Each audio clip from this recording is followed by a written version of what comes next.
kuring Bapak salat kuring salat hampura salat urang maka rek syariat heuh awak ruku sujud tahiyat lekoh bacaan karek syariatna karek awakna nepi jeung hatena teuing lekoh bacaan salat geuning bubar salat ngomongkeun batur lekoh oge ngageunggeureukkeun batur lekoh oge ngewa ka batur berarti salat karek awakna can nepi kana eusi hate nu sabenerna. Aduh well bari maranehna nu kitu teh teh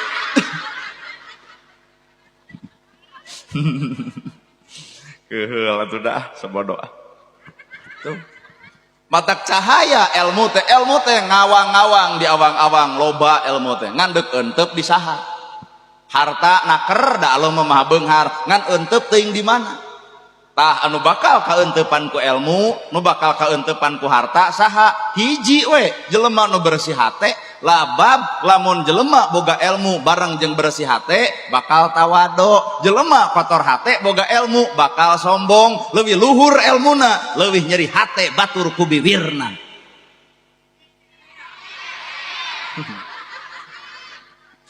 Jelema alus hate dititipan ku Allah harta bakal bager yatim kasakolakeun miskin kabantu nu susah katalang nu bingung katulung harta cicing di jelema nu alus hate harta cicing di jelema nu kotor hate beuki loba hartana beuki adigung dina hirupna gableg kongkorong lempang dongko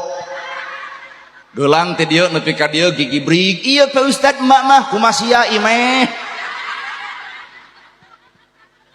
dah harga diri manusia lain dina pangkat lain dina jabatan lain dina kakayaan lain dina kongkorong panjang lain dina gelang harga diri manusia gumantung tawado eusi hate nu sabenerna kajeun sangsara wajib dihormat bari tawado kajeun beunghar tapi sombong ingkahan jelema kitu mah tuman.